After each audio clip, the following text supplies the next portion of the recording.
I guess most of the time, we hardly go back and see, are we still on the right track? Is that still something that I was looking for? What was the purpose when I'm doing this?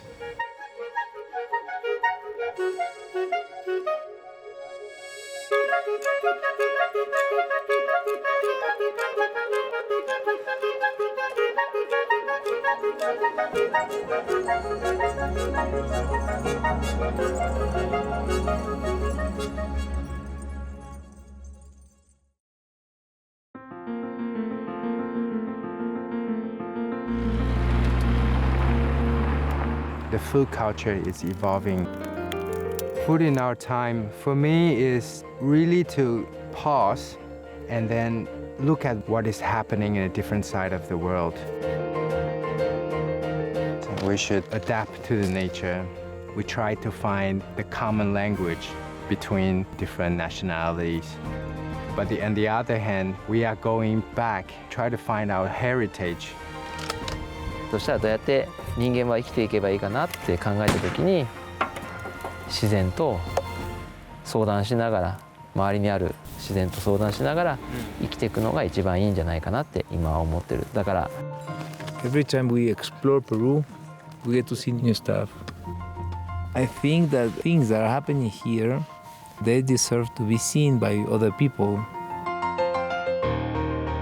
Right now, I think it's time for the revolution. Feed the planet means not produce more, but fighting food waste.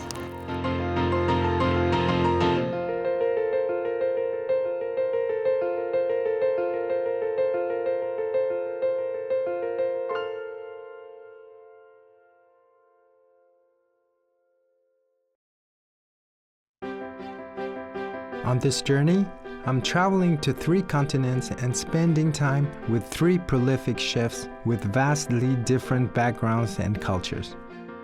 All of us, however, share a deep passion for our craft, and we're all born less than a year apart. I want to find out how chefs of our generation are sharing stories of our identity through our menus.「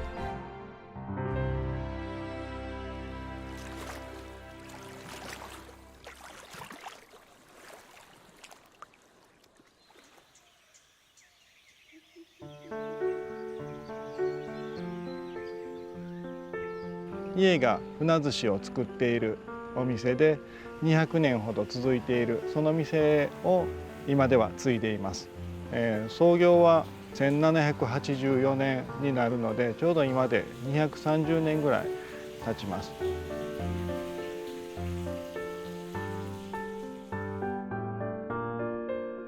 最初は名前の通り魚屋をしてたんですけども、電気も冷蔵庫もない時代なので魚を保存する技術、船寿司というものを作り始めたら船寿司屋になっています。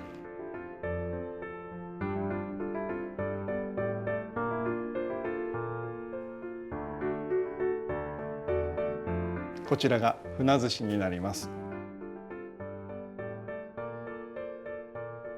It's a very deep flavor. 乳酸菌の香りがします。発酵の香りですね。The acidity comes first, and then the flavor of the fish start to turn sweet. When I had my first slice of Funa sushi, it kind of took me back to it was first created 1,000 years ago and how they live, why they created that dish. 自分が少し弱っている時、少し体力が落ちている時はお茶漬けを食べたくなります。After hangover also, have a 二日酔いの時はお茶漬けです。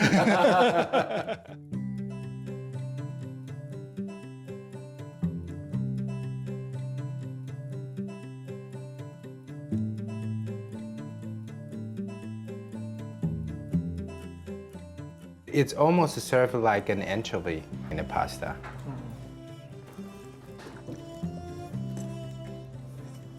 It really tastes like cheese. 食文化が変わっていくのはしょうがないと思います。そのものを作るっていう努力と今の時代にフィットさせていく、合わせていくっていう努力が必要だと思うので、それは作り手である僕たちが提案していくのが一番かなと思います。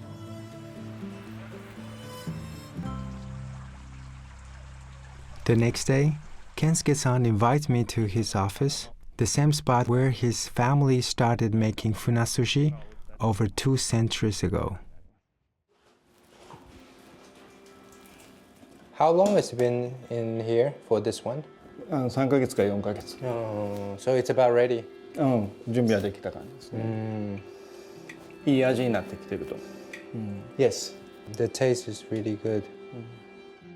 I asked him what he does with the garum. He said we don't use the garum, but he's thinking maybe to ferment it together with a soybean to become like a soy sauce / fish sauce. It takes a chef to have an open mind and find a different perspective to a dish that has been existing for 1,000 years. 春ぐらいに取れた船をすぐに鱗を取ってエラを取って内臓を取った状態で塩漬けにします。日本が一番暑い7月8月になったら塩から取り出して塩をきれいに洗い流して次はご飯と一緒につけていきます。その状態のまま2年間菌のお世話をしながら熟成を待ちます。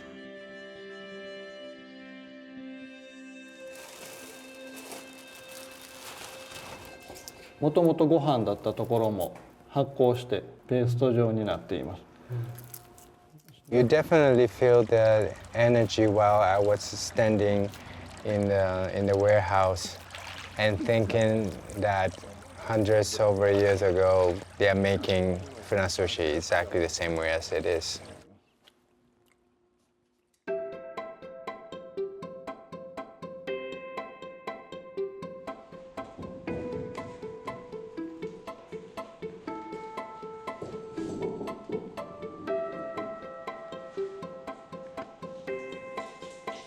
その部分今の技術テクノロジーを使うとできるのかどうかは僕にはまだわからないんですけども、何かに頼ってしまうと何かを失う気がする。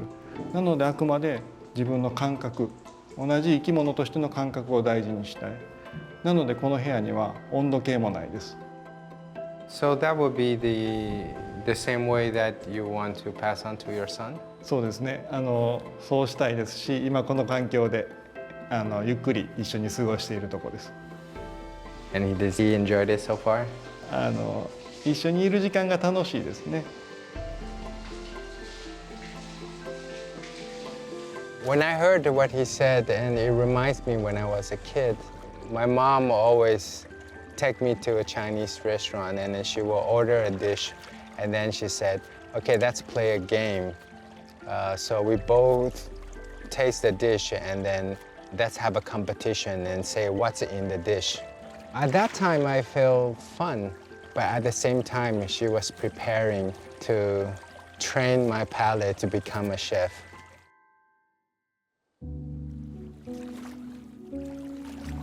So if there's one thing you can change for funasushi, what would it be? 難しい質問だな。Or maybe nothing. そう、答えはきっと変えないことだと思うんですけども、自分が変わらないでおこうって思っても自分を置かれてる環境が常に変化していると思います。きっと自分の目的地にたどり着くためには変化を続けないといけない。自分自身でいようと思うと、それが船寿司作りの変わらないっていうことだと思います。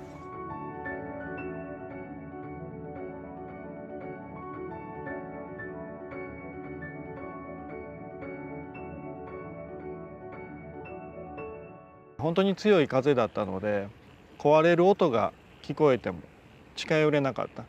少しずつ建物に近づいていくと被害が見えてきて、その時の記憶は本当に景色から色がなくなって、本当に心が拒絶するようなショックだったんだと思いますね。人生で一番受けたダメージは大きかったかもしれないですね。As a chef and the restaurant owner, I can see that how important the restaurant is to connect the people, connect the community, and connect to the tradition and ingredients.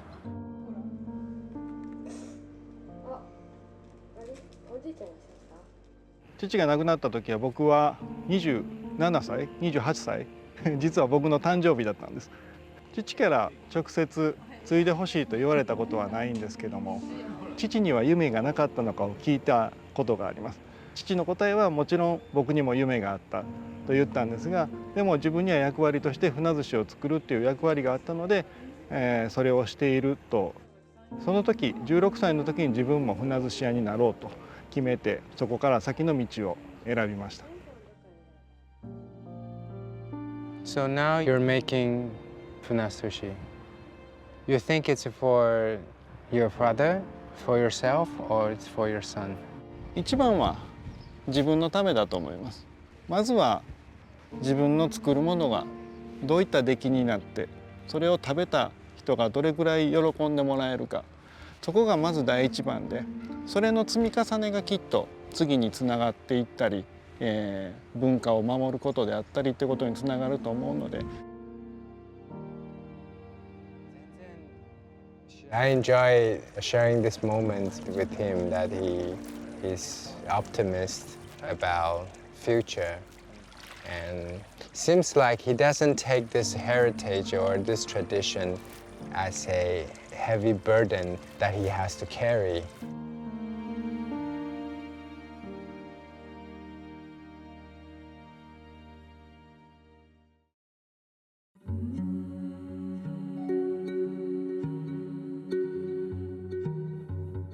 今の時期はいないんですけれども、5月6月ぐらいに雨がたくさん降って川の水が増えた時に、その香りを魚が感じ取って川をいっぱい上がってきます。琵琶湖から川を上がってきます。Oh, so how do they come up?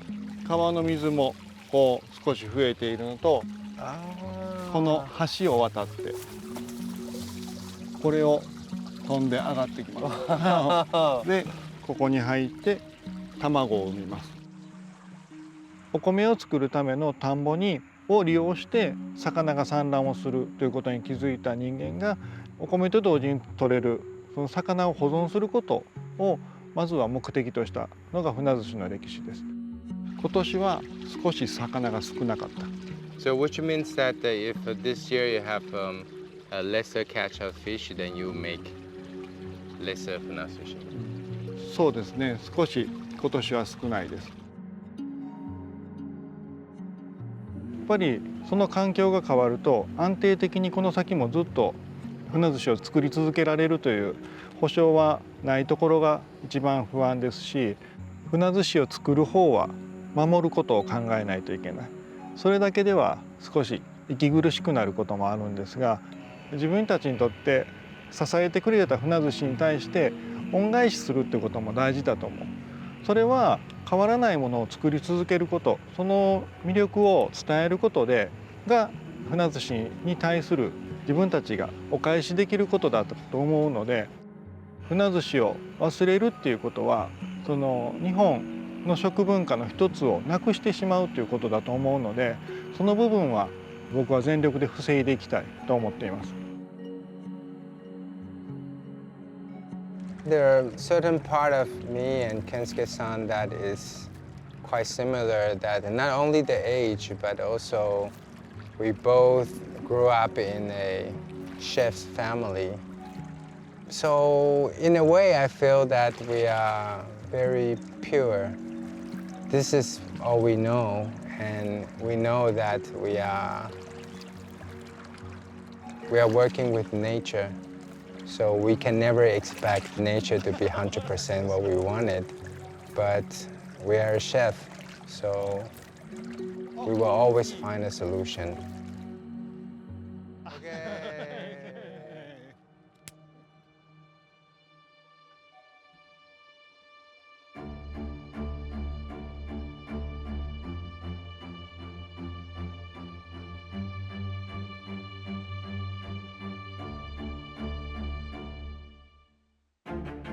日本では建物の作った人とその年を、入れるという風習があるんですけど、屋根と一緒に飛んでいったと思っていたその札が奇跡的に出てきて、その札を見た時にその札に書いてある父の年齢が今の僕の年と一緒だったんですね。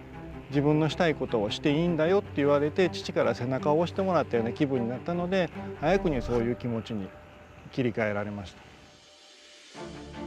Aside of him that he has to continue this heritage and continue up what his father passed on to him, and on the other hand, he has opened this restaurant for him to put in everything that he think his future might be, or how he want people to see Funa Sushi, and that's totally him.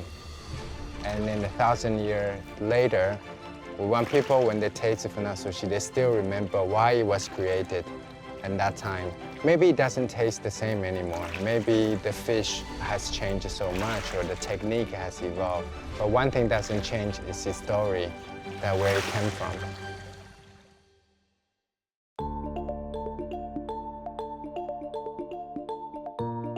My journey to discover how chefs preserve their heritage through food continues across the Pacific Ocean. Peru was once home to the Inca civilization before the arrival of the Europeans.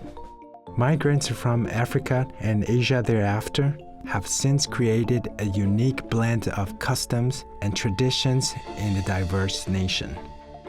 And the visionary here is making waves in the culinary universe.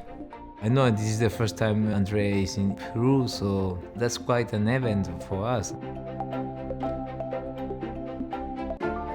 I've been always looking up to him. Every time we see each other, we just, have a great sense of community.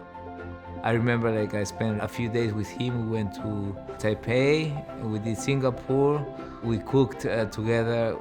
I'll be very, very happy and very pleased to show my culture. Hey man, how are you? Good to see you. Oh my God. How's it going, huh? Long flight, huh? It is. Finally you're in Lima, man. Yes, Finally in Peru, welcome. How's it going? What is Huh? this? Oh, What this is my home, yeah. This is This is beautiful. my home, yeah. Yeah, probably we've seen each other,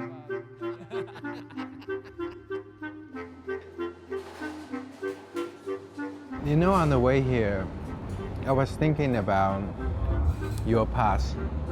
And I feel like I'm reading my own story. You know, I left the place I was born and I travel around the world. I meet different people. And finally, I come back to my own land and I realize that I know so little about my place. I left my country searching for my identity. When I used to live in Lima, we were not that proud of our culture and our cuisine. Fine dining restaurants were only available for French and Italian chefs, maybe, or European, maybe some Asians. There were no image of being a chef, not even culinary schools. So I had to leave Peru to study, to be a chef, a cook. I was cooking things that weren't part of my culture and my ideas, so I think I had this lack of identity when I was abroad. I was always asking myself, why not coming back to Peru and do food that comes from our territory?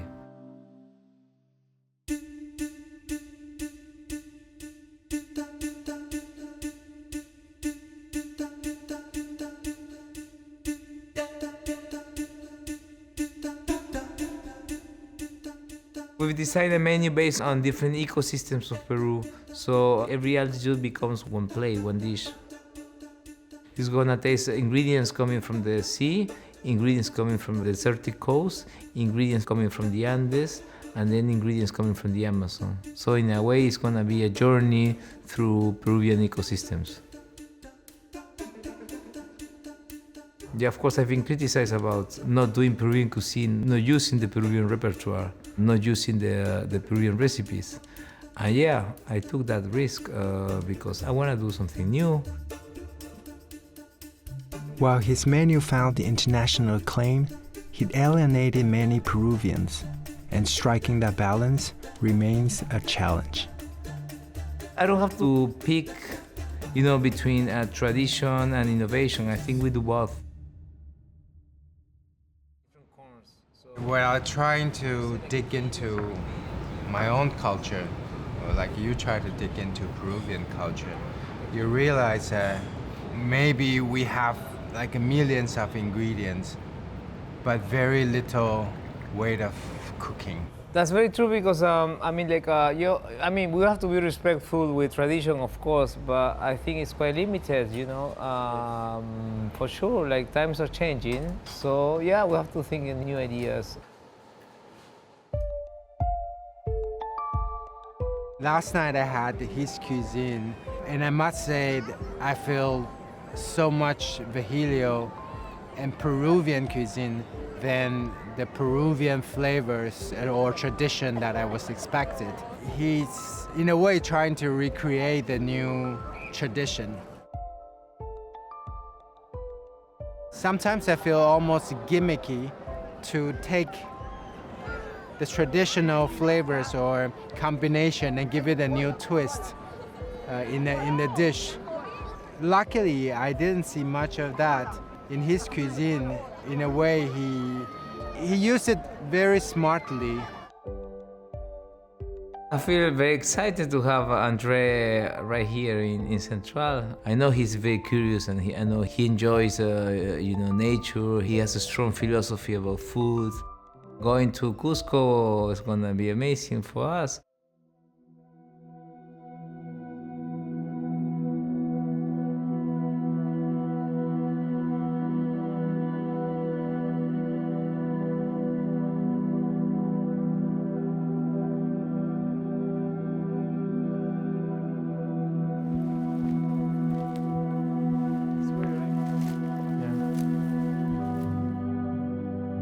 Tiene doble acción.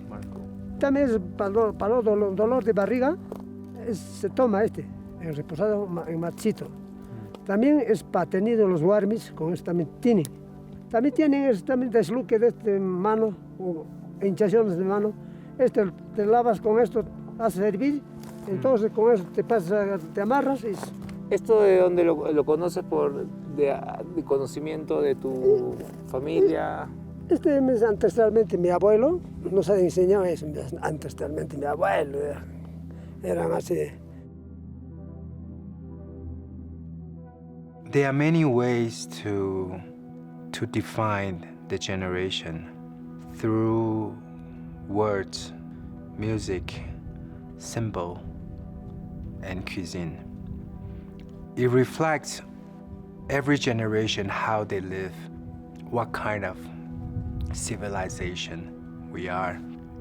And that's what I found. It's important that in every continent you have these pioneers. They try to decode what the ancestors have given us. I showed you the muyasca. Muyasca. Yeah, muyasca is the name, and here you can see they use the stems also for infusion. Medicinal purposes, I'm talking about like liver affections, some other diseases. Everything's just so clear and then intense because of the extreme temperature contrast. And right now, there is a lack of oxygen, so we are not like 100% able to taste everything, Yeah. It's very common to see these ones in the market. So probably when you cook anything here, it has to be much more intense than when you were at the city, right? They are like new ingredients coming to our kitchens. Yeah. I mean, we are not discovering anything like that. We are probably rediscovering ingredients that people here knows about them. It's interesting because you see how we collect information from the landscape, from the story of the aborigines, the knowledge from chefs, from the farmers, to tell the diners, this is our landscape, this is how we grow, this is the season. And it all condensed to one dish to deliver the message, so this is now. I explore Peru to find for new ingredients, or probably ingredients that I have never seen before. So I'm in a constant curiosity about food, traditions, heritage, culture. We talk about the past, we talk about the future, we talk about the present.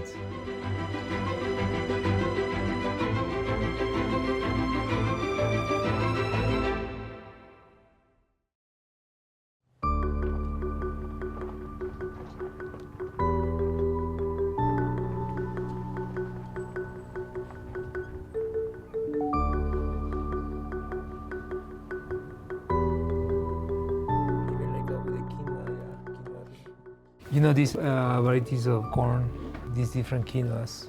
So everything that we have here is coming from very close areas in the Andes. They're cataloging new ingredients that are coming to our kitchens in Lima and also here in Cusco. All the time looking for something new. Things that are probably in risk of just being forgotten. So what we do is keep the seeds for future production. Together with his sister, Virgilio started an ambitious project that may well become his crowning legacy. Mater Iniciativa is an NGO we created 6 years ago.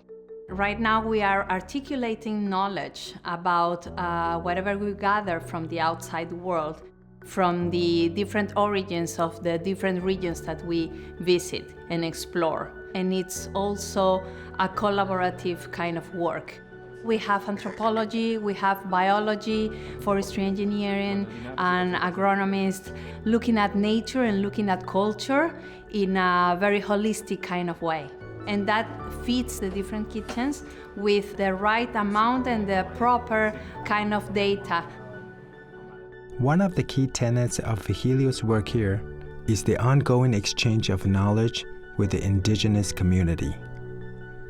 Everything is aimed at creating a positive impact ecologically, biologically, and socially.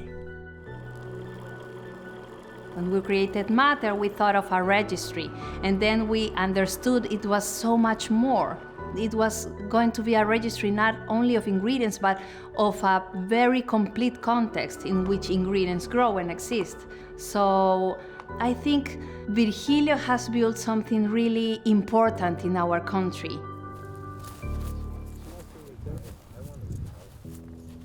This whole area in Cusco, or the energy that you get, is very difficult to transform this into words. I felt awesome to take André to all these natural spaces and all these different places in Peru. When I met him, we were all the time in big cities. So this time I found him very calm and inspired by these things. Coming up here, looking at the whole landscape, it's kind of you putting up the puzzle all together, and the whole trail, the ingredients, the lifestyle, and it all start to make sense. And I think that's very important, not only for people try to understand what Peruvian culture is, but also for Peruvian, it is important because all these dots are never been connected. You know what I mean? Yeah, it's been hard, and actually kind of a struggle to define what's Peruvian cuisine for me, to do an interpretation of tradition. I believe that our job is to redefine what is our generation and constantly create new vocabulary. And maybe 1 out of 100, it will become tradition. Every time we explore Peru, we get to see new stuff. Why creating our own language to speak about what's going on here. And then by delivering the message through Central is not enough. I mean, the story for me 5 years ago was important to be told for 40 people in our dining room. But now we need more audience. I'm just not thinking in a business way, right? Yeah. It's like, I think that things that are happening here, they deserve to be seen by other people. It's part of your mission. You know, it's a big Well, it's difficult. mission. But Yeah, you know, it's good. I mean, it's difficult to find a mission, but I think we found it. it's an intense process, and then make me realize that that's what it takes from a good chef to a great chef. That our responsibility, it's not only to showcase our skill or technique in cooking, but also connecting the history and the future, possibly, and to preserve these knowledge that the ancestor has given us. It isn't easy saying goodbye to my friend in this beautiful land, but the final chapter of my journey awaits.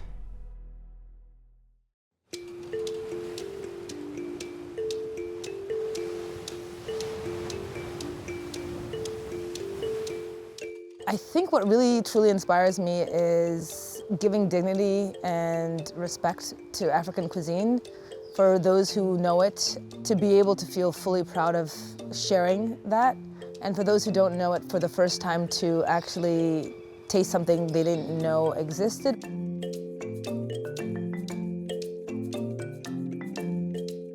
I was born here in Ghana, and when I was about 5 years old, my family left. There was a military coup d'etat. We moved to the United States, and I ended up studying geography, environmental studies.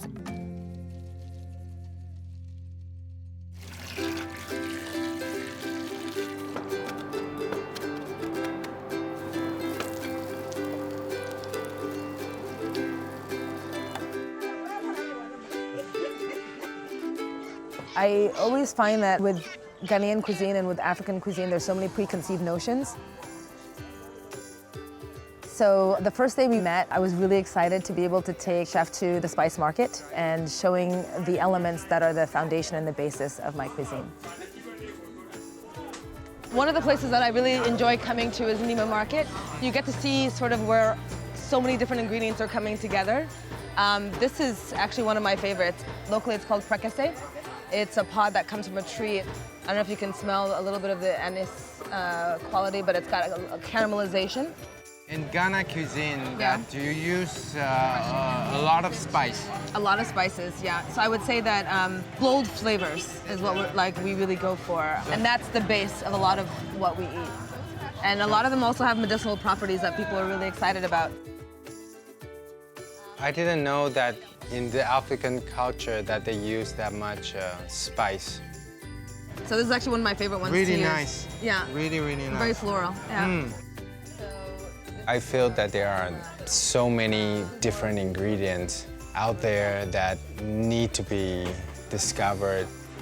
We have ingredients that people don't know we even have in Ghana, so we're losing the diversity. We're losing recipes. It would be too easy to oversimplify it to say it's globalization and fast food companies coming to Ghana, but it's really something that we need to sort of decide what is ours and what do we want to hold true to.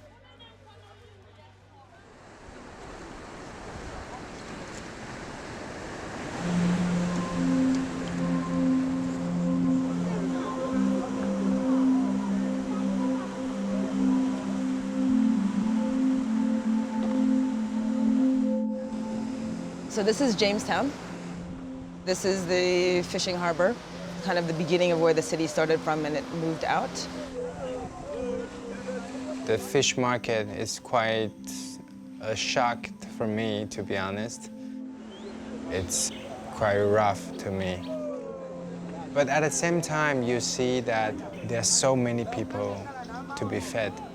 They rely heavily on that natural resource, especially with now the weather changing, and it's getting more and more difficult to get the sources, especially from the sea. It's been an interesting journey. While I was working with the UN, I'd been doing work on nutrition crisis in the Sahel. Why are people having trouble to eat in a nutritious manner? And what are the stories we tell ourselves about food that we can change to create the behavior change that would be required to actually be able to have a sustainable way of living? As we get to know each other better, Celeste opens up about the challenges she faces, being a chef, wanting to make a difference. I came back and I realized that there were about 5 dishes that everyone would see over and over again. And I kind of got frustrated. Ghanaians are now very conservative about how they eat and what they eat. So when you make small changes, people kind of get upset. So why are you playing with our food, or why are you not doing it this way instead of that way? This is how we always do.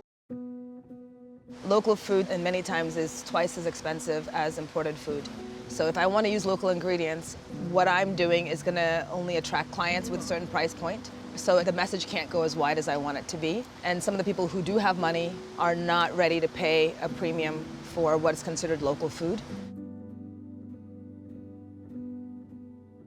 It actually reminds me that it's exactly 5 years ago. That was the time that when we have my first restaurants in Taiwan and focus 100% on Taiwanese produce. And I still remember the first day when people asked me, like, why I spend this money for everything that's local. Have you ever had the thought that, well, maybe it's not a good idea?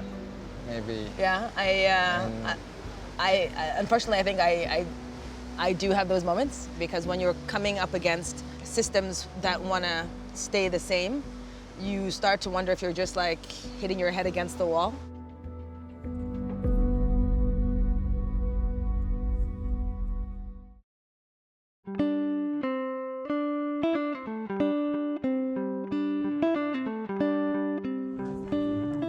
Ghana is, most of the time, we're living in the, I would call it from the food point of view, danger zone. So the temperatures where things can either rot or spoil quickly. So a lot of our cuisine is based on preservation. So you'll see salting, smoking, drying.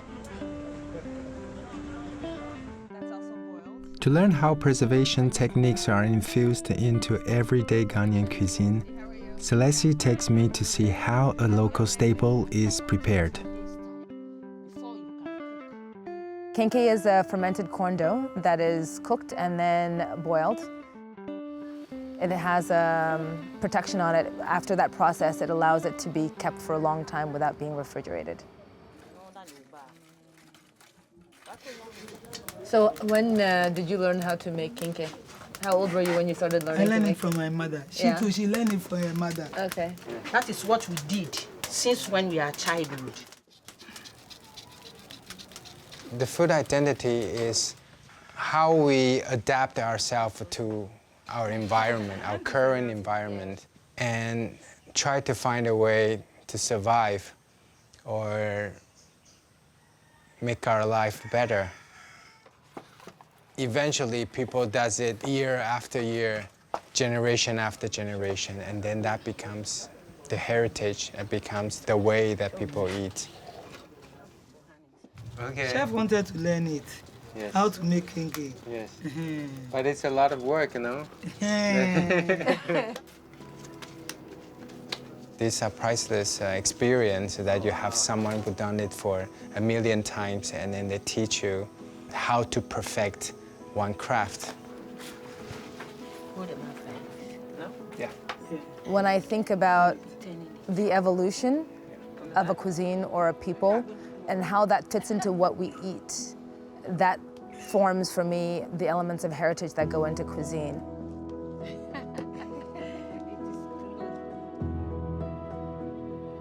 I do a lot of food that's plant forward. The first one is a dish that I do using mushrooms that are foraged, and they grow on termite mounds.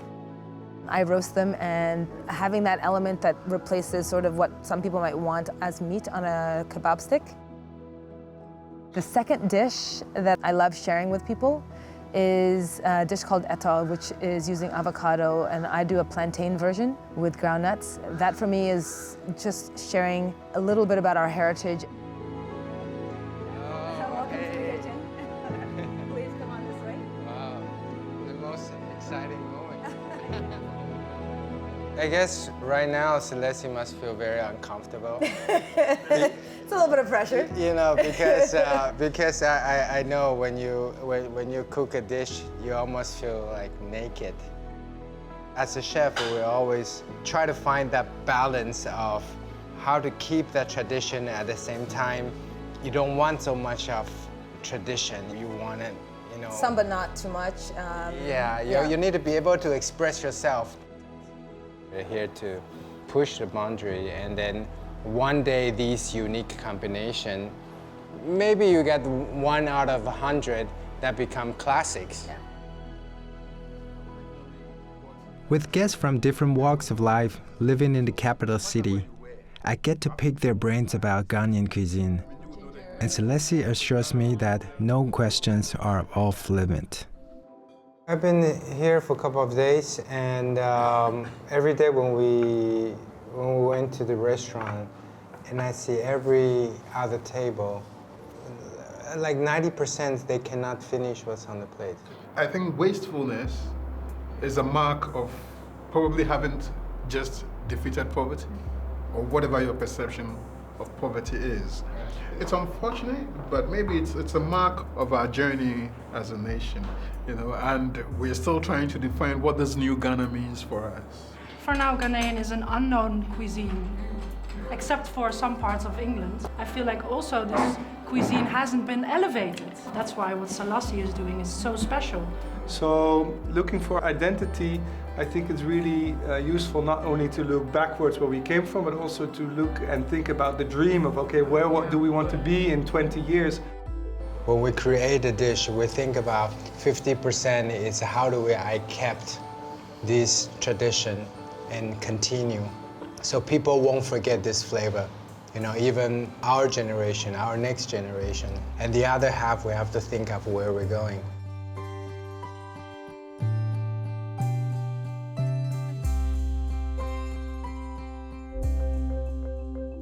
I think for me, I'm still very much a young cook in terms of I'm mostly self-taught, trying to build that team, build that confidence, to be able to have a vision together and put that on the plate. I think you almost have to start a specialist community. It could be the grandmom to cook the best fufu from another town, and another chefs that is very particular in certain cuisine. Okay. So together all these specialists to become a community, and I think that's very important, because from my experience, I started to study my own heritage, my own culture, and I realized a lot of things that I couldn't do it myself, or I don't get that taste. It's like the kenkey and how she knows exactly when the right number of days has gone through and the right thickness. And yes. I think you should really go for a road trip and understand the difference between cities. If we could introduce different flavors from East, West, South, North, and that would be a very interesting menu, and then I'm very looking forward to see that next time I see you. Exactly, yeah.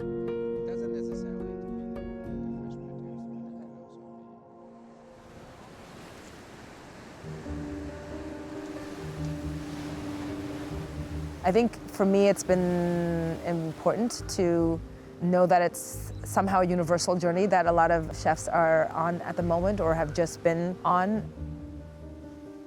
It's not easy, but it is fulfilling. I think despite all the challenges, I think at the end of every difficult moment, I still want to keep going.